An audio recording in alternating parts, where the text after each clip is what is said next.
नमस्कार दोस्तों, बेहद आदाब। खेती किसानी की अपनी इस मुहिम में मैं आपको पुनः एक बार लेकर आया हूँ।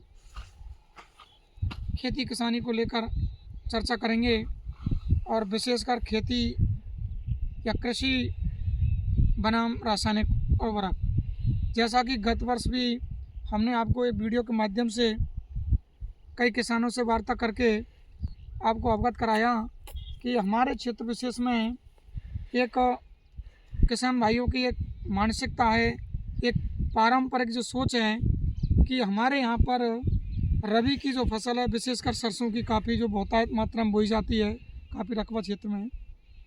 तो हमारे यहाँ किसान क्या करते हैं कि सरसों की फसल की बुवाई से ठीक पहले डीएपी रासायनिक उर्वरकों का इस्तेमाल करते हैं और वो ये मानते हैं कि जो डीएपी की जो इस्तेमाल करने के उपरांत ही आखिरकार ये जो सरसों की जो फसल है ये उग पाती है। ये हमारी गलत धारणा है किसान भाइयों, ये हमारी गलत मानसिकता, गलत सोच है।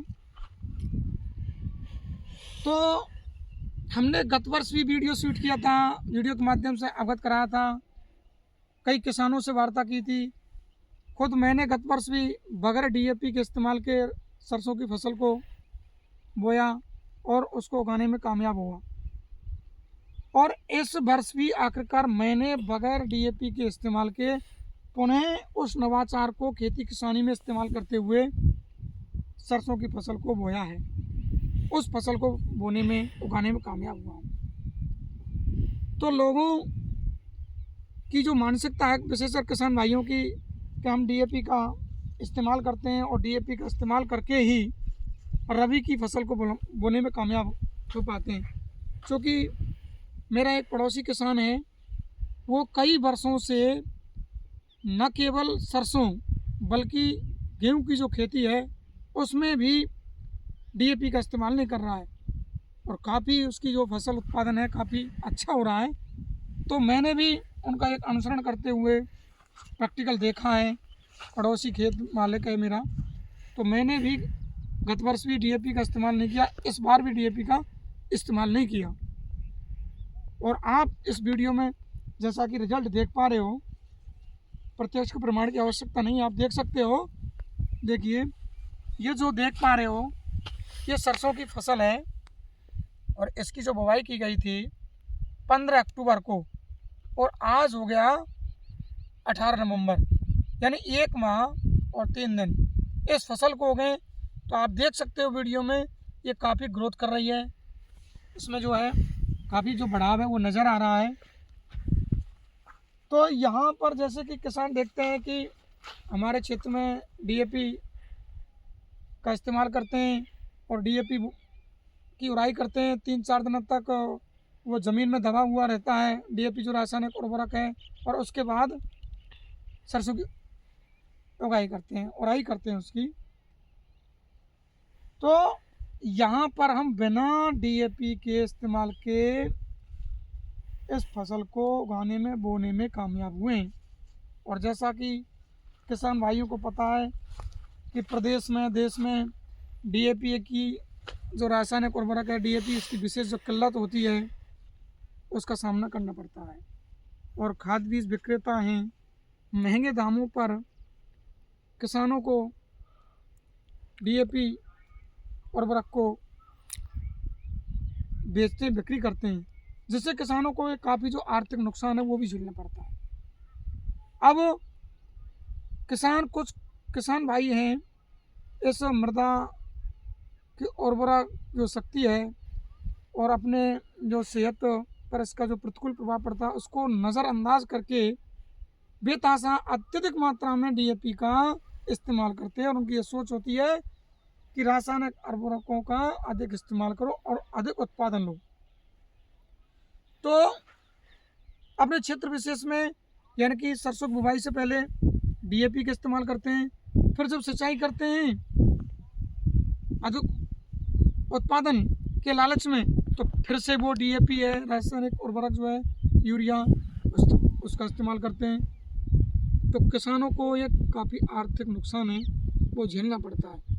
और वहीं इससे हमारी सेहत पर इसका जो प्रतिकूल जो प्रभाव है वो हमें झेलना पड़ता है। क्यों? चूँकि कृषि विशेषज्ञों की माने तो रासायनिक उर्वरकों का अत्यधिक इस्तेमाल करने से हमारी जो भूमि की जो उत्पादन जो क्षमता है, उर्वरा जो शक्ति है, उसमें दिनों दिन जो है प्रति वर्ष जो है एक ह्रास हो रहा है।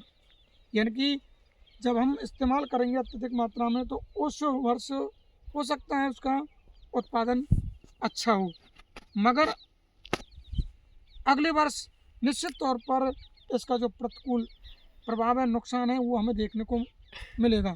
यानी कि उतनी पैदा उतना उत्पादन ये हमें भूमि जो है, ज़मीन हमें नहीं दे पाती है। ये आप खुद देख सकते हो, चूँकि किसान हो आप।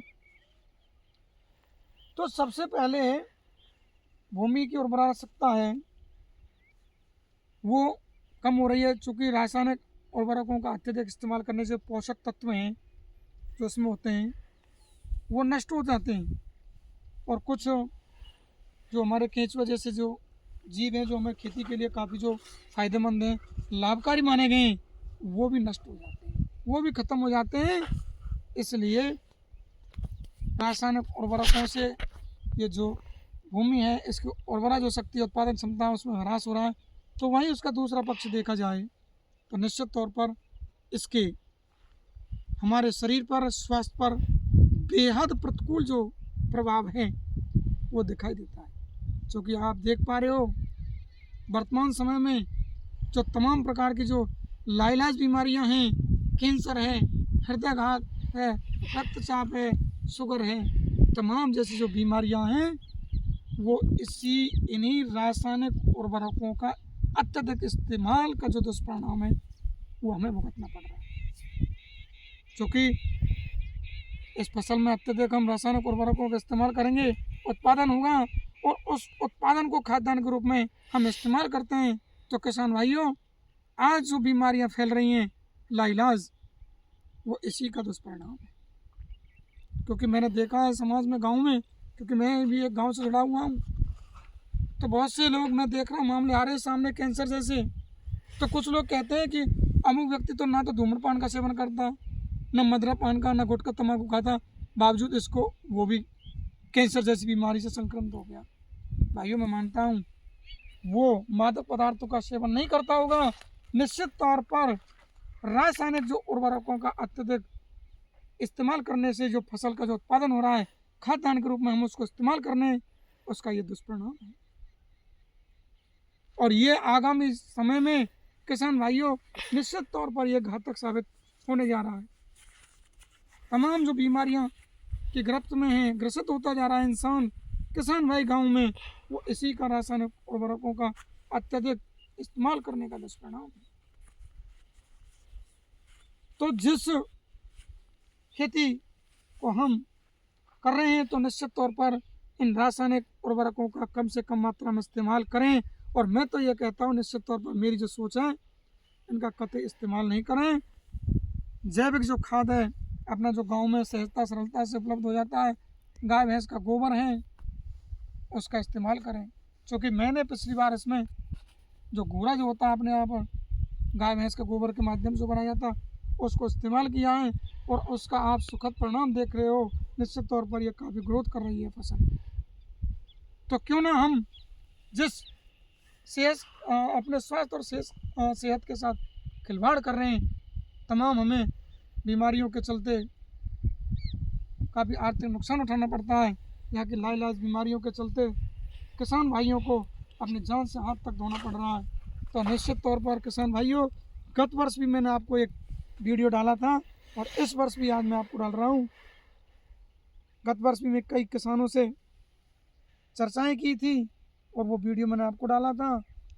उनका उत्पादन अच्छा था, फसल का उत्पादन अच्छा हुआ, बावजूद इसके उन्होंने डीएपी रासायनिक जो उर्वरक है उसका इस्तेमाल किया। और मैं भी आज आपको साथ साथ में दिखा रहा हूँ, ज़रा भी इसमें डीएपी जो है रासायनिक उर्वरक कतई इस्तेमाल नहीं किया है। एक और कई किसान हैं, इस बार तो हम 2-4 किसान थे गत वर्ष, तो इस बार तो कई किसानों ने रासायनिक उर्वरकों का इस्तेमाल नहीं किया। वो अगले वीडियो में मैं आपको बताऊंगा और उन किसान भाइयों से वार्ता करूंगा और आप देख पाओगे।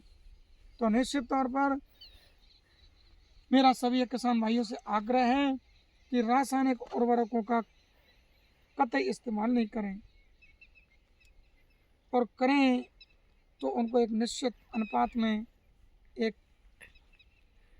औपचारिकता महज, क्योंकि हमारी जो ये खेती है, भूमि है, इसको आदत पड़ गई है रासायनिक उर्वरकों। जिस प्रकार किसी इंसान को मादक पदार्थों का सेवन करने की आदत पड़ जाती है, उनका छूटना बड़ा मुश्किल होता है, तो ऐसे ही अब इस धरती को एक आदत है, तो धीरे धीरे रासायनिक उर्वरक को कम से कम मात्रा में इस्तेमाल करते हुए एक दिन इनको बिल्कुल छोड़ दें, क्योंकि हमें अपनी सेहत का ख्यालात रखना है।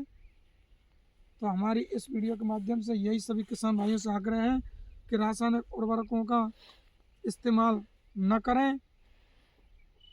इस भूमि को बंजर होने से हमें बचाना है, इस स्वास्थ्य को हमें रक्षा करनी है, स्वास्थ्य की सेहत को बनाए रखना है, और जैविक जो खाद हैं, गोबर है, उसका अधिक इस्तेमाल करें।